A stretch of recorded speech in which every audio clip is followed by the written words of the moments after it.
नमस्कार मंडळी। वीकेंडला कसं ना सगळ्यांच्या घरामध्ये मस्त असा चमचमीत बेत असतो। संपूर्ण आठवडाभर कामाच्या दगदगीमध्ये रोजच्या जेवणाला असो डब्यांसाठी असो आपण जे होईल ते पटकन करतो, पण वीकेंडला शनिवारी किंवा रविवारी सगळ्यांच्या घरात खास स्पेशल बेत होत असतो। तर आज आपण सुद्धा वीकेंड स्पेशल थाळी बनवतोय। इथे 1 कप किंवा 1 वाटीभर राजमा मी रात्रभर पाण्यात भिजवून घेतलेला आहे। आता कुकर ठेवलाय गॅसमध्ये। हा भिजवलेला राजमा यामध्ये घालायचा। राजमा भिजवलेलं पाणी अजिबात वापरायचं नाही, त्यामध्ये थोडासा उग्र वास असतो। भिजल्यानंतर सुद्धा हा राजमा 1-2 वेळा स्वच्छ धुवून घेतला, त्यानंतर कुकरमध्ये काढायचा। इथे मी असा मोठ्या आकाराचा राजमा घेतलाय, तुम्ही लहान घेतला तरीही चालेल। या वाटीने 1 वाटी राजमा भिजवला होता, तर बरोबर 3 वाट्या मी यामध्ये पाणी घातलंय। त्यानंतर यामध्ये 2 तमालपत्र घालायचे, 3 हिरव्या वेलची पुढून त्यांना थोडंसं उघडून घेतलंय आणि 1 इंच दालचिनी। त्यानंतर चवीनुसार मीठ घालायचं, अगदी थोडंसं तेल घालायचं आणि व्यवस्थित असं ढवळून घ्यायचंय। कुकरचं झाकण लावून मध्यम आचेवर 5 शिट्ट्या करून कुकर गार करून घ्यायचा, किंवा तुम्ही तुमच्या कुकर प्रमाणे शिट्ट्या करून घेतल्या तरीही चालेल। इथे मी गॅस मध्यम ठेवते आणि 5 शिट्ट्या करून घेते। राजमा लहान आकाराचा असेल तर एकाच शिट्टी कमी केली तरीही चालेल। रात्रभर भिजवला की राजमा मस्त शिजला जातो। हा कुकर होतोय तोपर्यंत पुढच्या कुकरमध्ये राजमा सोबत खाण्यासाठी जीरा राईस करूया। कुकरमध्ये तेल घातलंय, गरम करून घेतलं। तेलाऐवजी तूप वापरलं तरीही चालेल। तेल गरम झाल्यानंतर अर्धा लहान चमचा जिरे घालायचे। जिरे छान खमंग असे फुलू द्यायचे, त्यानंतर पाणी घालायचं। या वाटीने 1 वाटी मी रोजच्या वापरातला साधा तांदूळ घेणार आहे कोलम, म्हणून मी 2 वाटी पाणी घातलेलं आहे। त्यामध्ये चवीनुसार मीठ घालून पाण्याला खळखळून उकळी येऊ द्यायची। पाणी उकळल्यानंतर 1 वाटी तांदूळ मी स्वच्छ धुवून घेतलाय। धुतलेला तांदूळ यामध्ये घालायचा। भिजवून वगैरे घेण्याची गरज नाहीये। मला भात छान असा मोकळा मऊसूत हवा आहे, म्हणून मी 2च वाटी पाणी घातलंय। तुम्हाला थोडासा ओलसर आणि मऊ हवा असेल तर थोडंसं पाणी एक्स्ट्रा घालू शकतात।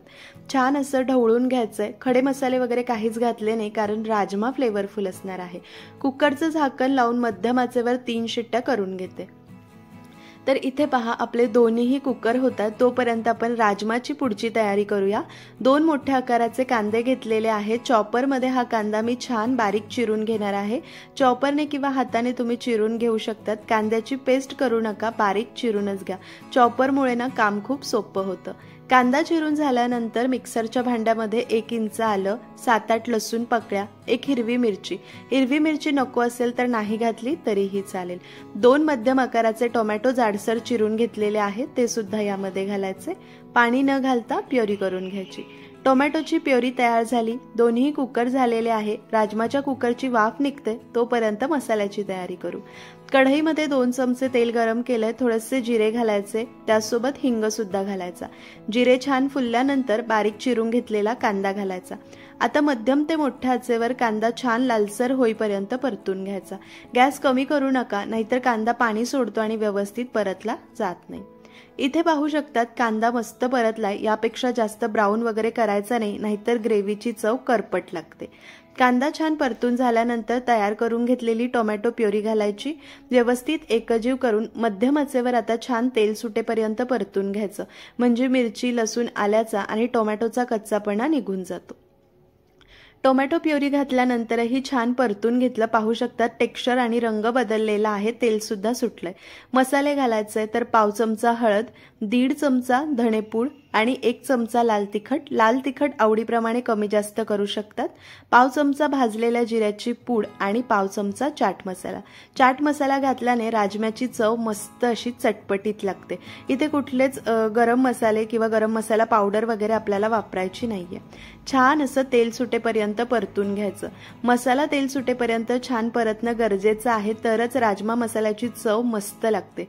छान असं परतून घ्यायचं। कांदा सुद्धा यामध्ये मस्त घुळलेला आहे। राजमा सुद्धा छान शिजलाय। कुकरची वाफ निघाली, मी झाकण उघडून घेतलंय। मसाला परतत आला, तेल सुटायला लागलं की राजमा शिजलेलं परत थोडंसं पाणी घालायचं। 2-3 मिनिटं अजून तेल सुटेपर्यंत परतायचं। या पद्धतीने मसाला परतून घेतला की राजमा मसाल्याची चव अप्रतिम अशी लागते। माझ्या या पद्धतीने एकदा तुम्हीही राजमा नक्की करून पहा। राजमा शिजलेलं पाणी घातल्यानंतर परत तेल सुटेपर्यंत परतून घेतलं। त्यानंतर यामध्ये शिजवून घेतलेला राजमा पाण्यासकट घालायचा। परफेक्ट असा रंग आलेला आहे, सुगंध जबरदस्त येतोय। तरी आपण गरम मसाला पावडर वगैरे काहीच घातलेली नाहीये। राजमा सुद्धा छान शिजलेला आहे, अगदी फुटेपर्यंत शिजवायचा नाही, छान मऊ होईपर्यंत शिजवायचा। या पद्धतीची कन्सिस्टन्सी परफेक्ट आहे, पण 7-8 मिनिटं पण राजमा उकळणार आहे, म्हणून अर्धी वाटी पाणी मी यामध्ये वाढवलेलं आहे, कारण हा राजमा मी खूप पातळ किंवा खूप घट्ट करणार नाहीये। यामध्ये चवीनुसार मीठ घालायचं, शिजतानाही मीठ घातलंय त्याच अंदाजाने। चमचाभर कसुरी मेथी घालायची आहे आणि व्यवस्थित एकजीव करून घ्यायचं। मोठ्या आचेवर राजमाच्या ग्रेव्हीला छान उकळी येऊ लागलेली आहे। बारीक चिरलेली कोथिंबीर घालायची, सुगंध अप्रतिम असा येतोय आणि चवीला भन्नाट लागतं हा राजमा। मंद आचेवर 7 ते 8 मिनिटं आपण हा राजमा उकळून घेऊया। राजमा एका बाजूला होतोय तोपर्यंत दुसऱ्या बाजूला यासोबत खाण्यासाठी गरमागरम फुलके करून घेऊया। फुलके यासोबत खूप छान लागतात, तुम्हाला हवं तर चपाती सुद्धा करू शकतात। रेग्युलर गव्हाचं पीठ मीठ घालून घट्टसर मळलंय, त्यानंतर त्याचे फुलके करून घेते। तव्यावर फुलवून घ्या किंवा गॅसवर जाळी ठेवून किंवा डायरेक्ट फुलवून घेतले तरीही चालेल। सगळेच फुलके सुद्धा तयार करून घेतले। राजमा 7-8 मिनिटं छान उकळलाय। राजमामध्ये घालण्यासाठी एक स्पेशल तडका करूया।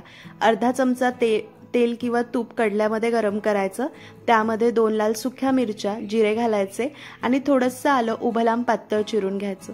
मस्त असा खमंग चुरचुरीत तडका तयार करायचा।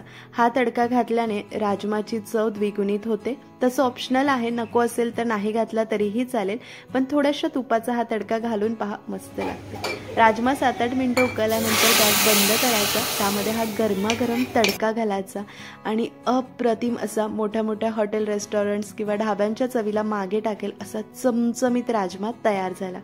जिरा राईस सुद्धा आपण तयार केला होता, कुकरची वाफ निघाली आणि परफेक्ट मोकळा सुटसुटीत जिरा राईस सुद्धा आपला तयार झालेला आहे। वीकेंड स्पेशल इथे जबरदस्त आणि घरात ठेवलेल्या साहित्यात तयार झालेली चमचमीत थाळी तुम्ही सुद्धा या वीकेंडला नक्की करून पहा। चमचमीत राजमा आहे, सोबत गरमागरम फुलके, जिरा राईस आणि सलाद, क्या बात आहे। अशी थाळी कमीत कमी साहित्यात, कमीत कमी तेल आणि मसाल्यात तयार केली तर बाहेर जाऊन जेवण करण्याची काय गरज आहे। राजम्याचं टेक्स्चर किती मस्त आलंय ना, अजिबात जास्त पातळ नाही किंवा खूप घट्ट नाही। जिरा राईस आणि फुलक्यासोबत अप्रतिम लागते। नक्की करून पहा, कशी वाटली कमेंट करून सांगा। आवडली असेल तर रेसिपी लाईक करा, नातेवाईक मित्रमंडळीमध्ये लिंक शेअर करा। चॅनलवर नवीन असाल, सबस्क्राईब केलं नसेल तर चॅनलला नक्की सबस्क्राईब करून घ्या। परत भेटते अशाच एक छानशा नवीन जबरदस्त रेसिपी सोबत, तोपर्यंत धन्यवाद।